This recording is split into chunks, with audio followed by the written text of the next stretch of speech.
S&P global ने भारत की sovereign credit rating को अपग्रेड किया है और ये अपग्रेडेशन हमको पिछले 18 वर्षों के बाद दिखाई दिया है। ऐसे में इस अपग्रेडेशन का क्या प्रभाव होगा, इसके क्या मायने हैं, साथ ही साथ S&P ग्लोबल क्या है, इसके रेटिंग की वजह क्या होती है, इसकी रेटिंग से क्या प्रभाव पड़ता है, भारत के संदर्भ में इसका क्या व्यापक प्रभाव होने की संभावना, इन सभी पक्षों को समझेंगे आज के इस वीडियो के माध्यम से। तो नमस्कार, मेरा नाम है अमिताभ और दृष्टि आईएएस की इन न्यूज की आज की श्रृंखला में स्वागत है आपका। चलिए शुरुआत करते हैं और जानते हैं कि 18 साल बाद भारत की जो क्रेडिट रेटिंग में सुधार देखने को मिला है उस खबर पहले जान लेते हैं और विस्तार से इसके विषय में एक एक करके बात करते हैं। तो देखिए, S&P ग्लोबल जो है ये क्रेडिट रेटिंग एजेंसी है और ये अंतर्राष्ट्रीय स्तर पर इसकी ख्याति है, एक बहुत ही ख्याति लब्ध है ये कंपनी, और इसने जो रेटिंग जारी की है उसमें भारत की सॉवरेन क्रेडिट रेटिंग को अपग्रेड किया है और ये पिछले 18 साल बाद हुआ है। आखिरी बार अगर आप देखेंगे तो 2007 में ये अपग्रेड इसने किया था। अब इसके क्या मायने हैं, साथ ही साथ S&P यानी स्टैंडर्ड एंड पुअर्स, ये नाम आपने काफी सुना होगा, इस ग्लोबल रेटिंग एजेंसी के बारे में भी थोड़ा हम जानेंगे क्या काम करती है, उस रेटिंग के क्या मायने हैं, सभी बातों को समझते हैं। तो देखिए, इस रेटिंग का मतलब ये होता है कि कर्ज चुकाने की क्षमता का मूल्यांकन करना। एक तरह से कंपनी क्या करती है कि किसी देश को अगर कर्ज दिया जा रहा है तो उस देश के पास कितनी क्षमता है कि कर्ज लेने के बाद वो उस कर्ज को चुका दे। अब देखिए, आप सिंपल सी बात आप समझिए, किसी भी व्यक्ति को अगर कोई उधार दिया जाता है, कोई कर्ज दिया जाता है और उस व्यक्ति में कर्ज चुकाने की क्षमता ही ना हो तो दोबारा उसको उधार देने की लोगों की जो प्रवृत्ति है वो बदलती नजर आएगी। यहां पर भी कुछ इसी तरह से है। पिछले आपके रिकॉर्ड के आधार पर और विभिन्न मानदंड बनाए गए हैं, अलग अलग क्राइटेरिया बनाए गए, उन सारे क्राइटेरिया के आधार पर यह देखा जाता है कि कोई भी संस्था, कोई भी देश अगर उसको कोई कर्ज दिया जा रहा है तो वो उसको चुकाने की क्षमता कैसी है, और ये डिफरेंट डिफरेंट कारकों पर डिपेंड करता है, उसको आगे हम विस्तार से समझेंगे। सिंपल भाषा में ये समझिए कि कर्ज चुकाने की क्षमता का असेसमेंट यानी मूल्यांकन करना और इन्वेस्टर्स को बताना, कोई भी निवेशक आप में निवेश क्यों करेगा, किसी भी देश में किसी भी संस्था में निवेश तभी हो पाएगा जब उस पे, उस संस्था में, उस देश में लोगों का विश्वास होगा कि जो निवेश हम कर रहे हैं वो निवेश हमारा वापस आएगा प्लस हमें फायदा भी मिलेगा। तो ये कोई भी देश पैसा लौटा पाता है कि नहीं, तो ये उसकी शाख पर डिपेंड करता है, उसकी क्रेडिट पर डिपेंड करता है, और यही क्रेडिट रेटिंग देने का काम करती है ये संस्था। अब इसे एक तरह से आप समझ सकते हैं कि ये संस्था एक प्रकार का रिपोर्ट कार्ड जारी करती है। जैसे कि आप क्लास में डिफरेंट डिफरेंट बच्चे पढ़ाई करते हैं और रिपोर्ट कार्ड के आधार पर पता चलता है कि कौन सा बच्चा अच्छा प्रदर्शन कर रहा है, कौन सा थोड़ा सा खराब प्रदर्शन कर रहा है, किसमें सुधार की गुंजाइश है। तो इसी तरह से इस रिपोर्ट कार्ड के माध्यम से S&P जो ग्लोबल है किसी देश या कंपनी की ग्रेडिंग करता है ताकि इन्वेस्टर्स को पता चल सके कि पैसा हमारा लगाना कितना सेफ है या नहीं सेफ है। जैसे मान लीजिए AAA की ग्रेडिंग कर दी गई, इसका मतलब ये हुआ कि सबसे सुरक्षित है वो देश, पैसा डूबने का कोई खतरा ही नहीं है, लगभग एकदम पूरी तरह से सुरक्षित है। थोड़ा सा और नीचे आएंगे, अगर BBB दे दिया गया यानी कि इन्वेस्टमेंट ग्रेड है, यानी कि यहां पर निवेश किया जा सकता है, आप जो निवेश करेंगे वो सुरक्षित है।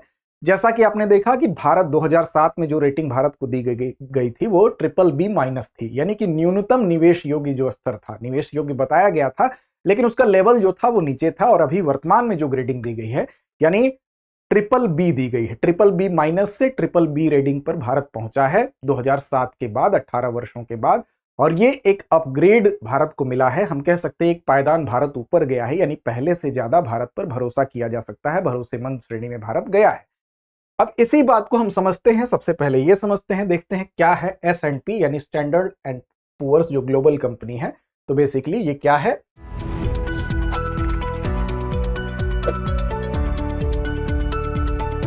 ये स्टैंडर्ड एंड पुअर्स जो ग्लोबल है ये क्रेडिट रेटिंग एजेंसी है। ये यही शाख देने का काम, क्रेडिट देने का काम करती है कि किसी भी देश में कोई भी कंपनी या कोई भी वित्तीय साधन, जैसे फाइनेंशियल इंस्ट्रूमेंट हो सकता है, कोई भी बॉन्ड हो गया, डिबेंचर हो गया, लोन हो गया, इसकी क्रेडिट योग्यता क्या है, यानी कि उसका मूल्यांकन ये करने का काम करती है। और इसका मुख्यालय कहां है, इसका मुख्यालय संयुक्त राज्य अमेरिका में है। इस क्रेडिट रेटिंग एजेंसी का मुख्यालय संयुक्त राज्य अमेरिका में है। तो यहां पर इन सारी चीजों के आधार पर यह किसी भी देश या किसी भी संस्था का यह मूल्यांकन करती है, उसकी रेटिंग जारी करती है। अब स्टैंडर्ड एंड पुअर्स जो है ग्लोबल है, इसके कार्य क्या हैं, तो क्या क्या काम करती है। तो देखिए, इसके काम को अगर आप देखेंगे तो सबसे पहला तो यह है कि जो प्रतिभूतियों और ऋणों के जारीकर्ताओं के लिए एक सार्वजनिक रेटिंग यानी कि एक public rating for issuers of securities and loans क्या करती है। तो पहला यह है, आपको एक पब्लिक रेटिंग आप देखने को यहां मिल रहा है, यानी कि पब्लिक रेटिंग तो जारी करती ही है। पब्लिक रेटिंग का मतलब एक ऐसी सार्वजनिक रेटिंग देने का काम करती है जो सबके लिए होता है। जिसको हम इसी श्रेणी को हम कह सकते हैं एक सॉवरेन रेटिंग की बात की जाती है। सॉवरेन रेटिंग मतलब जो सबके लिए है, जो कि किसी भी संस्था के द्वारा आग्रह करने पर वो रेटिंग नहीं दी गई है। जैसे कई बार क्या होता है कि कुछ सरकारें या कुछ संस्थाएं कहती हैं, उसके लिए पे करती हैं कि आप हमारे लिए रेटिंग दीजिए, हम जानना चाहते हैं कि हमारी क्या स्थिति है। जब रेटिंग एजेंसी औपचारिक अनुरोध पर रेटिंग देती हैं, बिना सार्वजनिक जानकारी और अपने मॉडलों के आधार पर रेटिंग देती हैं, तो दो अलग अलग कंडीशन होती है। एक तो अनुरोध पर रेटिंग देना और एक बिना किसी अनुरोध की रेटिंग देना। तो बिना किसी अनुरोध की जब रेटिंग सार्वजनिक तौर पर जारी की जाती है तो उसको सॉवरेन रेटिंग कहेंगे हम। अब देखिए, सिक्योरिटीज यानी प्रतिभूतियां, जैसे कि शेयर हो गया, बॉन्ड हो गया, ये कुछ निवेश के साधन होते हैं। यानी इन्वेस्टमेंट अगर किसी को जुटाना है तो वो क्या जारी करता है, शेयर जारी करेगी कंपनी। अगर उसको इन्वेस्टमेंट की जरूरत है, निवेश की जरूरत है, तो बॉन्ड जारी करेगी। अब जो जारी करता होता है, वो जारी करने वाली संस्था या सरकार जो पैसा जुटाने के लिए बॉन्ड या शेयर जारी कर रही है, उसको पब्लिक रेटिंग देने का काम कौन करती है? तो ये संस्था करती है, यानी कि आपकी S&P ग्लोबल करती है कि ये शेयर और बॉन्ड जो जारी किया गया है, ये विश्वसनीय है कि नहीं है तो कितना विश्वसनीय है, आप इसमें अगर इन्वेस्ट कर रहे हैं, पैसा लगा रहे हैं, तो कितना सुरक्षित है, वो कैसे पता चलेगा? तो S&P ग्लोबल के द्वारा जारी की गई रेटिंग के आधार पर पता चलेगा। तो एक तरह से पब्लिक रेटिंग ये होती है, सार्वजनिक रेटिंग होती है। दूसरा ये रेटिंग होती है, ये जारी करती है आंतरिक बेंचमार्किंग के लिए, यानी निजी और गोपनीय rating, private and confidential rating भी जारी करती है, जो इंटरनल बेंचमार्किंग के लिए होता है। ये क्या होता है? तो इंटरनल बेंचमार्किंग का मतलब होता है कि स्टैंडर्ड कंपैरिजन अगर करना हो, कंपैरिजन स्टैंडर्ड अगर कोई तय करना हो, तुलना करना हो, केवल कंपनी या संस्था के लिए आपस में ही चाहती है कंपनी।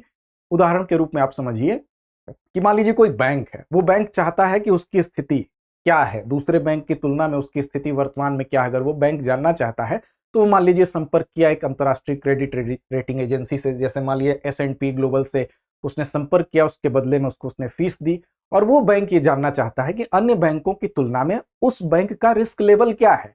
तो ये जो क्रेडिट रेटिंग एजेंसी होगी, ये अपने मानदंडों के आधार पर जो अलग अलग क्राइटेरिया इसने बना रखा है, उस बैंक का असेसमेंट करेगी, मूल्यांकन करेगी और बताएगी कि तुलनात्मक रूप से अन्य बैंकों की तुलना में आपका रिस्क लेवल क्या है। तो ये प्राइवेट एंड कॉन्फिडेंशियल रेटिंग भी इंटरनल बेंचमार्किंग के लिए, यानी तुलना के लिए भी जारी करती है। इसके लिए वो पे करते हैं इसको, ठीक है। फिर कारपोरेट, सरकार, बुनियादी ढांचे, बीमा और सार्वजनिक वित्त क्षेत्रों के लिए ऋण जोखिम पर विश्लेषणात्मक रिपोर्ट, यानी कि analytical report on credit risk for corporate, government, infrastructure, insurance and public finance. अब देखिए, एनालिटिकल रिपोर्ट का क्या मतलब हुआ? यानी कि क्रेडिट रिस्क का मतलब हुआ कि कोई भी ऋण है, उस ऋण में कितना जोखिम है। अगर ऋण कोई दिया जा रहा है तो एनालिटिकल रिपोर्ट के माध्यम से यह पता चलता है कि वो ऋण जो दिया जा रहा है उसके वापसी की क्या उम्मीद है, उसमें कितना जोखिम है। मान लीजिए कि कोई कंपनी है, वो हाईवे बनाने के लिए बॉन्ड जारी करती है, इन्वेस्टमेंट जुटाने के लिए कि हमको हाईवे बनाना है, उसने बॉन्ड जारी किया।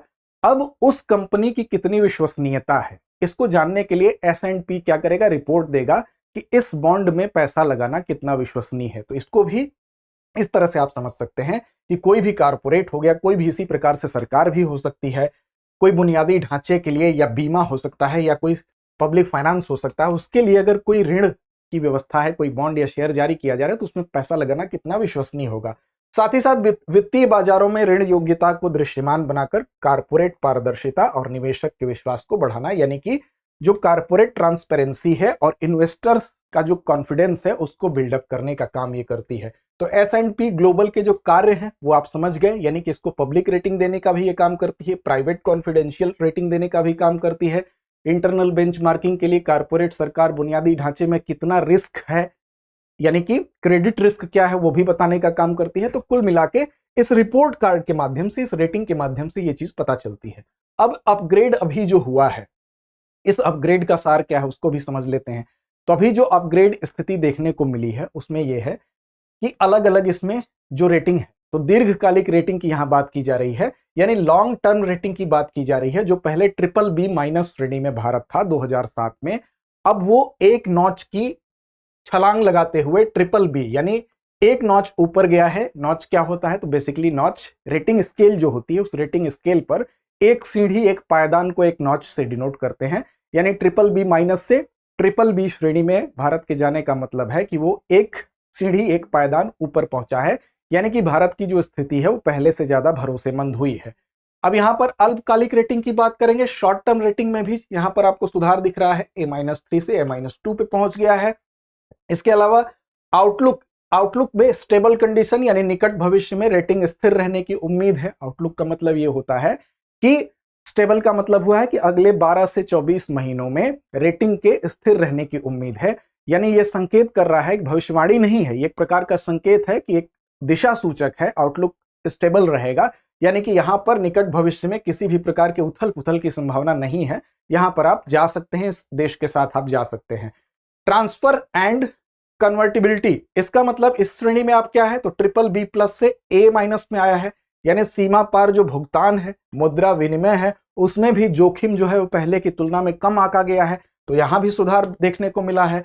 और ये पूरा का पूरा संदर्भ जो है स्टैंडर्ड एंड पुअर्स ने पिछली बार जनवरी 2007 में भारत को BBB- पर रखा था और अब वो अपग्रेड करके BBB पर पहुंचा है, यानी कि एक नॉच की यहां पर छलांग दिखाई दे रही है, सुधार दिखाई दे रहा है, यानी कि भारत ज्यादा भरोसेमंद श्रेणी में दिखाई दे रहा है। तो ये अपग्रेड का सारांश था। अब क्यों बढ़ी ये रेटिंग, तो उस रेटिंग के बढ़ने के पीछे के कारण क्या है तो उसको भी देख लेते हैं।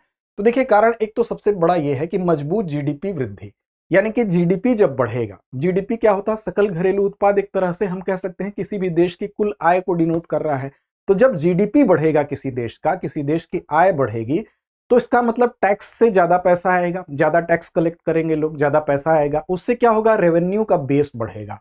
और जब राजस्व का आधार बढ़ता है, रेवेन्यू का बेस बढ़ता है, इसका मतलब ये हुआ कि जो कर्ज होता है, कर्ज ऑब्लिक डेब्ट रेशियो, यानी कि देश का अगर कर्ज जो है, तभी अगर नीचे कर्ज को भाग देंगे हम देश की कुल आय से, तो आय अगर बढ़ेगी तो कर्ज जो है अपने आप कम होगा। इसका मतलब यह है कि जो डेब्ट है, किसी देश का कर्ज है, अगर उसको जीडीपी अगर उसकी बढ़ रही है, तो ये दोनों का रेशियो अगर आप देखेंगे तो ये अपने आप नीचे आएगा।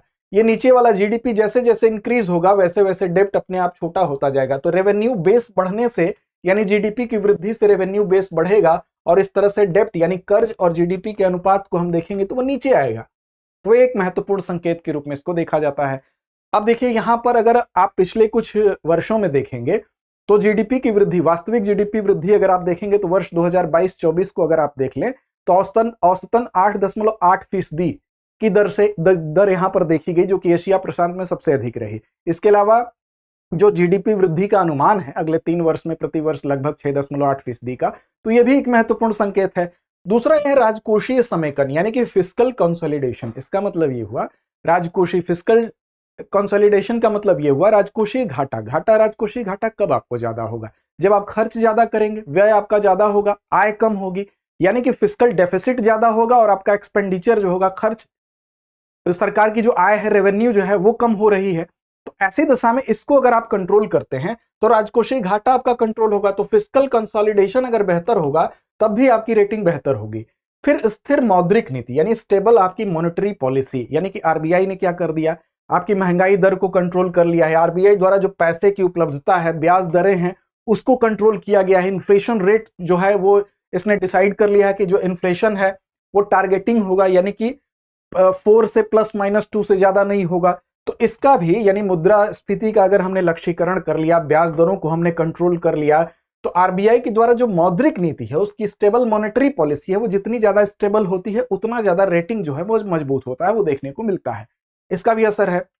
फिर इंफ्रा फोकस, यानी कि इंफ्रास्ट्रक्चर अगर बेहतर होगा, इंफ्रास्ट्रक्चर में ढेर सारी चीजें आ जाती हैं, जैसे कि मान लीजिए लॉजिस्टिक्स, अगर किसी भी माल का आपने परिवहन सस्ता कर दिया, उसके ले आने पर जो लागत है वो आपने कंट्रोल कर ली। ऊर्जा की सप्लाई अगर आप बेहतर कर लिए, साथ साथ डिजिटल कनेक्टिविटी आपकी बढ़िया हो गई, तो ऐसी दशा में ये वो सारी चीजें हैं इंफ्रास्ट्रक्चर से जुड़ी हुई, जो कि किसी भी देश द्वारा आपके यहाँ निवेश करने के लिए ये जरूरी चीजें अगर उपलब्ध हैं आपके यहाँ, तो निवेश को आकर्षित करती हैं। क्योंकि अगर मान लीजिए आपके यहाँ कोई कंपनी लगाना चाहती है अपना उद्यम, लेकिन आपके यहाँ लॉजिस्टिक्स पे खर्च बहुत ज्यादा हो रहा है, तो उस कंपनी को ज्यादा फायदा नहीं होगा। तो इस तरह से लॉजिस्टिक्स का बेहतर होना जरूरी है। मान लीजिए लॉजिस्टिक्स बेहतर है लेकिन ऊर्जा बेहतर नहीं, सप्लाई ही नहीं है, तो ऐसी दशा में वो भी हतोत्साहित होगा, उद्योग को हतोत्साहित करेगा। तो ऊर्जा का भी ठीक होना जरूरी है, डिजिटल कनेक्टिविटी का ठीक होना जरूरी है आज के समय में। तो इससे क्या होता है, आपके प्रोडक्शन की जो कैपेसिटी होती है, यानी उत्पादन की जो क्षमता होती है, वो बढ़ जाती है। क्योंकि एक ही दाम लगा है किसी चीज को बनाने में, और ए जगह से बी जगह, मान ली दिल्ली से मुंबई उसको भेजना है, अगर आप उस चीज को 4 घंटे में भेज रहे हैं तो आपकी ईंधन भी ज्यादा खर्च होगा और साथ साथ समय भी ज्यादा खर्च हो रहा है। तो जाहिर सी बात है कि उसकी कीमत अगर सेम रखी जाएगी और एक रास्ते से आप जा रहे हैं, वहां से उसको ले जाने में अगर 4 घंटा लग रहा है, एक रास्ते से ले जाने में 2 घंटा ही लग रहा है, तो जिस रास्ते से 2 घंटा लग रहा है ईंधन भी कम लगेगा, समय भी कम लगेगा। तो जाहिर सी बात है कि 2 घंटे में जो माल पहुंच रहा है वो अगर दोनों सेम कीमत पर ही रहेंगे तो 2 घंटे वाले रास्ते को फायदा ज्यादा होगा। कहने का यही तात्पर्य है कि ये इंफ्रा पर फोकस अगर बेहतर होगा तो कहीं का भी निवेश जो है वो आकर्षित होगा। तो इसी वजह से ये रेटिंग में जो विश्वसनीयता बढ़ी हुई आपको दिखाई दे रही है, उसकी ये कुछ महत्वपूर्ण कारक है। साथ ही साथ अब इसके संभावित लाभ क्या हो सकते हैं, तो भारत की उधारी लागत कम होगी। उधारी लागत का कम होना का क्या मतलब है, मान लीजिए इन्वेस्टमेंट अगर कोई कंपनी आपके यहाँ कर रही है या आप किसी देश से पैसे उधार ले रहे हैं, पहले वो देश आपसे क्या कर रहा है, 7.5% की दर से आपसे क्या कर रहा है, ब्याज ले रहा है। लेकिन जब आपकी विश्वसनीयता बढ़ती है, आपकी रेटिंग बेहतर होती है, इसका मतलब यह है कि आप विश्वसनीय व्यक्ति हैं, तो लोग सोचते हैं चलो भले ही थोड़ा कम पैसा ये रिटर्न हमको देगा, लेकिन कम से कम पैसा डूबेगा तो नहीं, पैसा वापस तो आ जाएगा। तो हो सकता है कि आपको 7% पे ही मिल जाए। तो इस तरह से आपकी जो उधारी लागत है, यानी कि जिस चीज को पाने के लिए आप पहले ज्यादा ब्याज देते थे, अब वो ब्याज आपको कम देना पड़ेगा। साथ ही साथ निवेशकों का विश्वास मजबूत होगा, इन्वेस्टर्स का आप पे भरोसा बढ़ेगा। जितनी अच्छी रेटिंग होगी उतना ज्यादा विश्वास होगा। अब विश्वास ज्यादा होगा तो जाहिर सी बात है कि जो विदेशी पूंजी है वो आपके देश में आएगी, उसका प्रवाह बेहतर होगा। और जब विदेशी पूंजी आएगी तो चाहे वो सार्वजनिक क्षेत्र हो चाहे वो निजी क्षेत्र हो, दोनों ही में इन्वेस्टमेंट बढ़ेगा। और जब इन्वेस्टमेंट बढ़ेगा तो बुनियादी ढांचा जो है आपका इंफ्रास्ट्रक्चर बेहतर होगा, इंफ्रास्ट्रक्चर बेहतर होगा तो रोजगार का सृजन होगा, और जब रोजगार का सृजन होगा तो ये सारी चीजें आर्थिक वृद्धि की ओर बढ़ने की ओर इंगित करती हैं, यानी कि आर्थिक वृद्धि देश में देखने को मिलेगी। तो ये फायदा होता है इस तरह की जो प्रतिष्ठित इंटरनेशनल स्तर पर जो क्रेडिट रेटिंग देने वाली जो एजेंसी है, विशेष तौर पर हम अगर इस क्रेडिट रेटिंग एजेंसी की बात करें तो इसके द्वारा अगर बेहतर रेटिंग दी गई है तो वो कहीं ना कहीं एक पॉजिटिव संकेत के रूप में इसको देखा जा सकता है। अंत में आते हैं अभ्यास प्रश्न की तरफ, और आज का अभ्यास प्रश्न आपके लिए है कि हाल ही में S&P ग्लोबल ने भारत की दीर्घकालिक संप्रभु क्रेडिट रेटिंग यानी सॉवरेन क्रेडिट रेटिंग को कितना किया है, BBB माइनस, BBB, A-2 या BB+। तो इस प्रश्न का सही और सटीक जवाब कमेंट बॉक्स में जरूर दें। लड़ते रहें, अपने लक्ष्य की ओर बढ़ते हैं। डियर व्यूअर्स, अपने एग्जाम की तैयारी को और बेहतर करने के लिए हमारे चैनल को लाइक, शेयर और सब्सक्राइब करना न भूलें।